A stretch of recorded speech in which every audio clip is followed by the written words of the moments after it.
सात तत्वों का स्वरूप चल रहा है।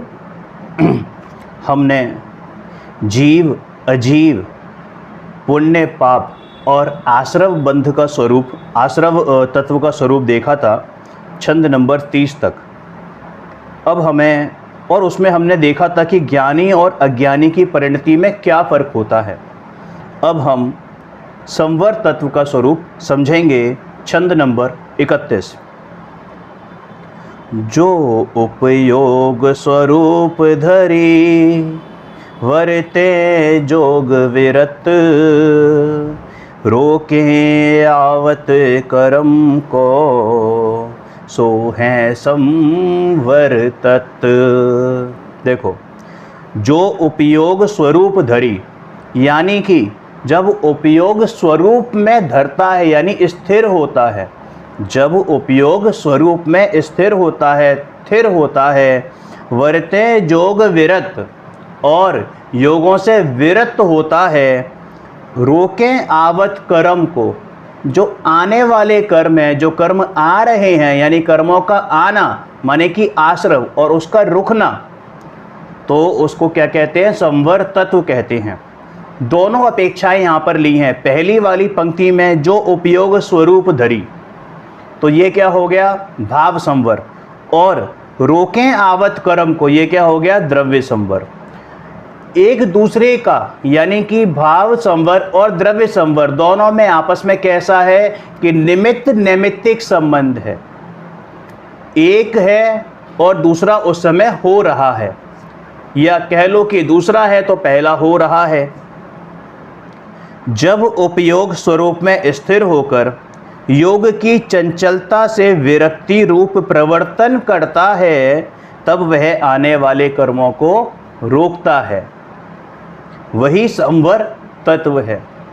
बहुत स्पष्ट है कि जब स्वरूप स्थिरता होती है, भले ही एक समय मात्र के लिए हो, हालांकि कहने वाली बात है कि एक समय में स्वरूप स्थिरता है, लेकिन जो ज्ञानी होता है, जो अनुभवी होता है, उसको मालूम होता है कि भाई मेरी स्वरूप स्थिरता हुई, और उसी समय क्या होता है कि आने वाले जो कर्म हैं उनका आना रुक जाता है। ठीक है। संवर तत्व का वर्णन करते हुए बनारसीदास जी कहते हैं कि जब उपयोग स्वरूप में स्थिर होता है, तब सहज ही, फोर्सफुली नहीं, सहज ही, और सहज का मतलब क्या कि आपको उसके लिए कोई बाहर में पुरुषार्थ नहीं करना पड़ता, बल्कि अंतरंग पुरुषार्थ ऐसा चलता है कि मन वचन काया का व्यापार रुक जाता है। उसके लिए आपको कुछ करना नहीं पड़ता, अर्थात योगों से विरक्ति रूप प्रवृत्ति, क्या कहता है, विरक्ति रूप प्रवृत्ति होती है, जिससे आने वाला नवीन कर्म रुक जाता है। वही संवर तत्व है। समयसार जी मूल ग्रंथ की 73 नंबर की गाथा में बिल्कुल यही बात बताई है। अंतिम पंक्ति अगर देखेंगे, हिंदी अनुवाद उसका देखें तो क्या लिखा है कि स्थित लीन निज में ही रहूं और सब आश्रवों का क्षय करूं। तो जिस दिन मैं अपने में लीन रहता हूं, स्थित लीन निज में, अपने में जिस दिन लीन होता हूं, उसी दिन आश्रमों का क्षय हो जाता है ना। तो क्षय होना मतलब क्या हो गया? यानी आना रुकना मतलब क्या हो गया कि संवर प्रकट हो गया। समझ में आया? यानी अगर हमें नवीन कर्मों के आने को रोकना है, हालांकि वो कर्म दूसरे हैं और मैं अन्य, वो अन्य पदार्थ हैं, वो पुद्गल द्रव्य हैं और मैं जीव द्रव्य हूँ, दोनों में कौन सा अभाव है कि अत्यंत अभाव है। मैं उसमें फेरफार नहीं कर सकता, ना तो उनको आने में रोक सकता हूँ, ना जाने में रोक सकता हूँ। मैं तो सिर्फ अपने में पुरुषार्थ कर सकता हूँ, और जिसके निमित्त से उनका आना या मेरे में जो कर्म बंधे हुए हैं वो उनका जाना। ठीक है। यदि हमें नवीन कर्मों को आने से रोकना है तो इसका एकमात्र साधन स्वरूप स्थिरता ही है। ही लिख लो, ही। ठीक है। इसी से मन वचन काया का व्यापार रुकता है और नवीन कर्मों का आना भी। इसलिए यदि हमें सुखी होना है यदि हमें सुखी होना है तो आत्मानुभूति का पुरुषार्थ करना चाहिए, शुभाशुभ विकल्पों का नहीं। क्यों? क्योंकि ये शुभाशुभ विकल्प स्वयं अपने आप में आश्रव हैं। कहते हैं कि शुभ विकल्प, शुभाशुभ विकल्पों को आश्रव कहते हैं, नहीं, अरे ये आश्रव ही है। समझ में आया? अब इसके बाद हम देखेंगे निर्जरा, दोहा नंबर 32। जो पूरब सत्ता करम, जो पूरब सत्ता करम, करी स्थिति पूरन पाओ। देखो, जो पूरब सत्ता करम, जो पूरब सत्ता करम, करी स्थिति पूरन आओ। खीरे को उद्यत भयो, सो निर्जरा लखाओ। क्या हुआ? निर्जरा क्या होती है? अभी जो हमने 31 नंबर के छंद में पढ़ा कि जब स्वरूप स्थिरता होती है, तो वो जब स्थिरता बढ़ती है, यानी अंतरंग में शुद्धि की वृद्धि होती है, वो स्वरूप स्थिरता बढ़ती है, टाइम फ्रेम बढ़ता है, तो अंतरंग में बैठे हुए, यानी कि उस सत्ता में बैठे हुए जो कर्म हैं वो बिना फल दिए खिर जाते हैं। समझ में आया? दो तरीके से होते हैं, या तो उनकी स्थिति पूरी हो जाए तो वो आएंगे और खिर जाएंगे, जिसको हम उदय कहते हैं, और दूसरा कि वो सत्ता में हैं लेकिन हमारी अंतरंग विशुद्धि के जोर से वो बिना फल दिए ही बाहर की बाहर निकल जाएं। बिल्कुल ऐसे कि कोई चोर आया, उसने आपके दरवाजे पर दस्तक दी और चला गया, माने उसने कुछ आपको लाभ हानि नहीं पहुंचाई, और एक चोर आया जिसने चोरी की और चला गया। अब चोर तो दोनों स्थिति में गया, समझ में आया?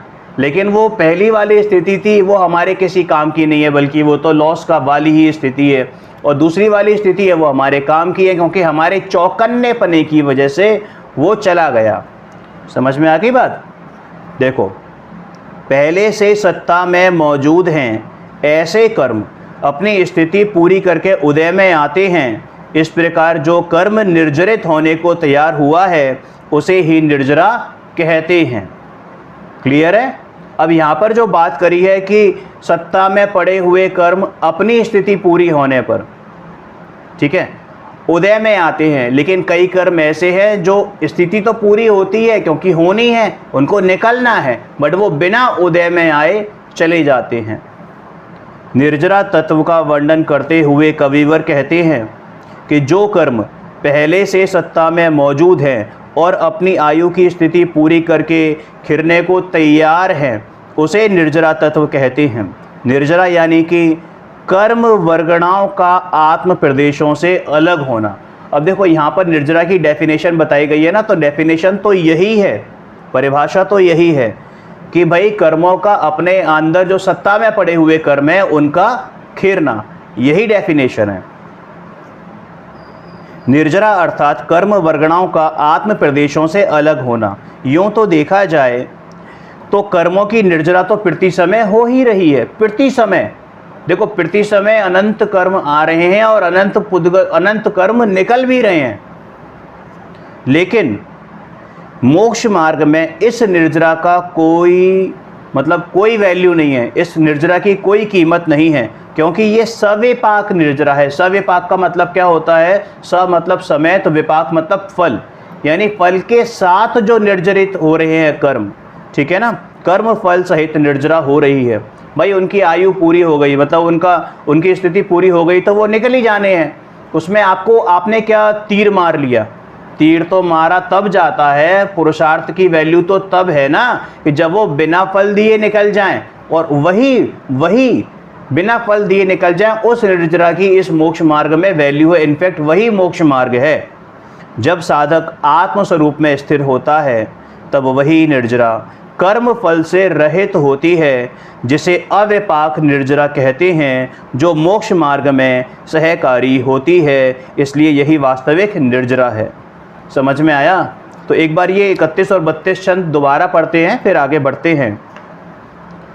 जो उपयोग स्वरूप धर, वर्ते जोग विरत, रोके आवत कर्म को, सो है संवर्तत।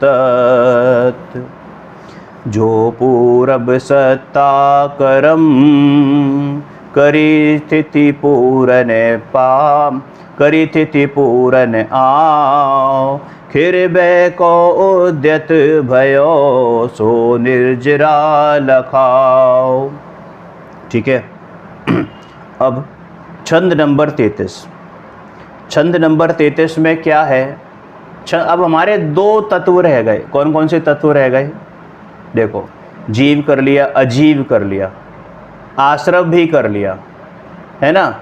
बंध रह गया, क्योंकि आश्रव के बाद हमने क्या लिया था? एक उससे पहले हमने पुण्य पाप कर लिए थे, ठीक है ना। फिर आश्रव के बाद हमने क्या लिया था? संवर लिया था, निर्जरा ली थी। अब हम करेंगे बंध।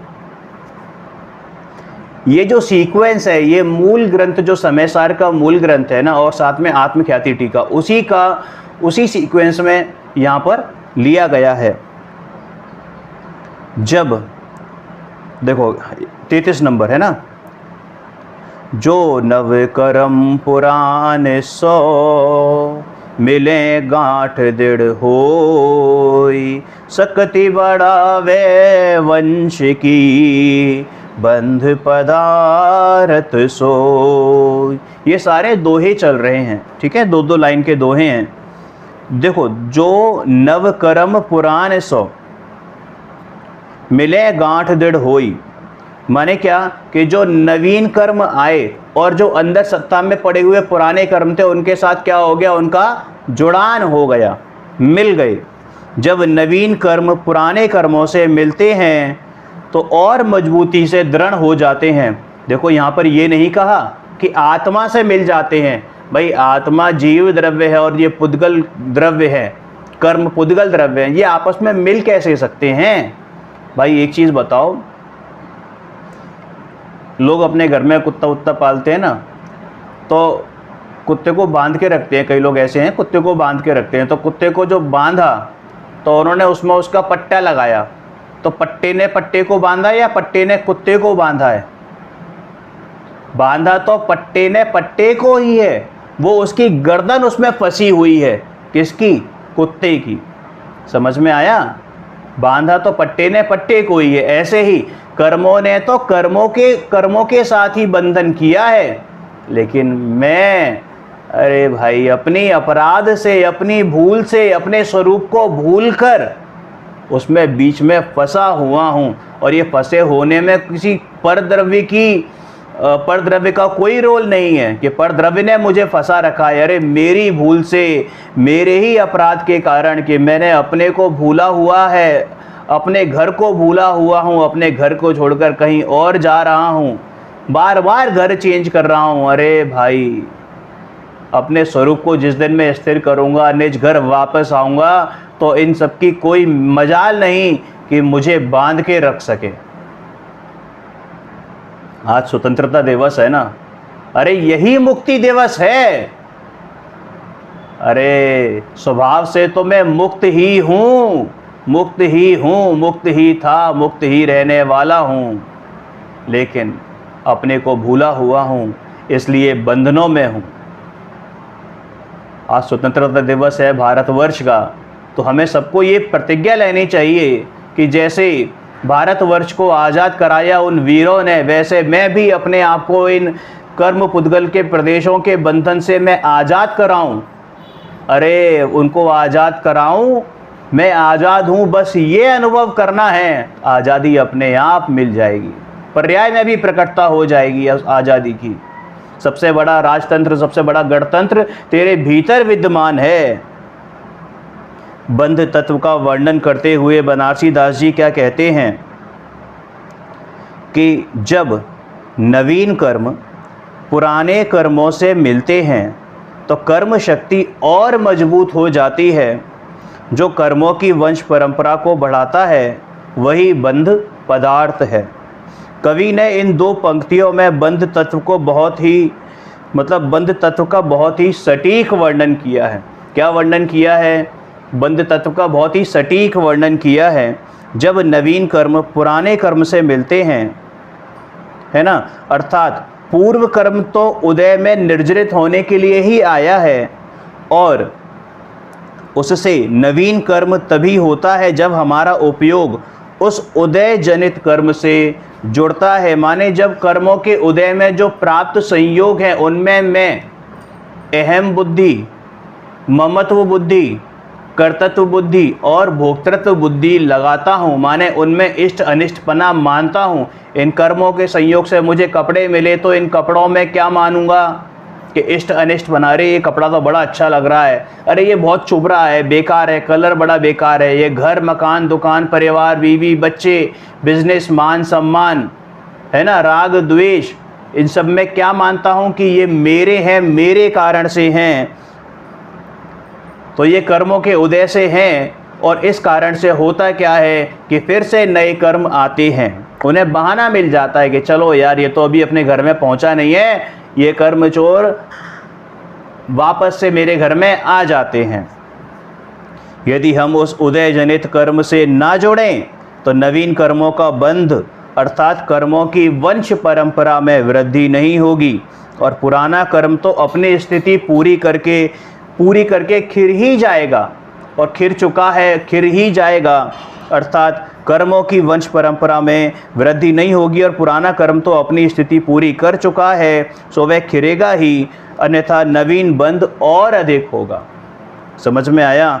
मतलब ऐसे समझ सकते हैं कि जैसे अपने अंदर अभी 100 यूनिट्स कर्म हैं, ठीक है, 100 यूनिट्स कर्म हैं, अब वो खिर रहे हैं, ठीक है। लेकिन जब मैं अपने स्वरूप में स्थिर नहीं हूँ, स्वरूप लीनता नहीं है, अपने उपयोग को उपयोग में स्थिर नहीं कर रहा, तो वापस से 50 या 100 कर्म मेरी तरफ आए, अब उसमें से कुछ निकल गए जो पुराने पड़े हुए थे और वो नए आके वहीं पर जुड़ गए। तो वो जैसे टंकी होती है ना, टंकी में ऊपर पानी भरता रहे और नीचे नल खोल दिया जाए, तो भाई वो टंकी कितनी देर में खाली होगी? कि खाली हो ही नहीं पाएगी, क्योंकि ऊपर से पानी निरंतर जा रहा है। लेकिन यदि वहाँ पर ऊपर की टोंटी बंद कर दें, यानी कि पानी का आना रोक दें, तो वो नल खुला रहने दें, तो क्या होगा कि जो सत्ता में पड़े हुए कर्म है वो तो निकलेंगे ही निकलेंगे, वो पानी जो अंदर पड़ा हुआ है वो तो निकलेगा ही निकलेगा। लेकिन चूंकि कर्मों का आना रुक गया है, माने संवर प्रकट हो गया है, तो निर्जरा होएगी ही होएगी। क्लियर है? इस विवक्षा से सिद्ध होता है कि यदि हम कर्म के उदय में समता भाव रखें तो वर्तमान में होने वाली आकुलता और नवीन कर्म बंध दोनों से बच जाएंगे, और सच्चे सुख का मार्ग भी प्रशस्त होगा।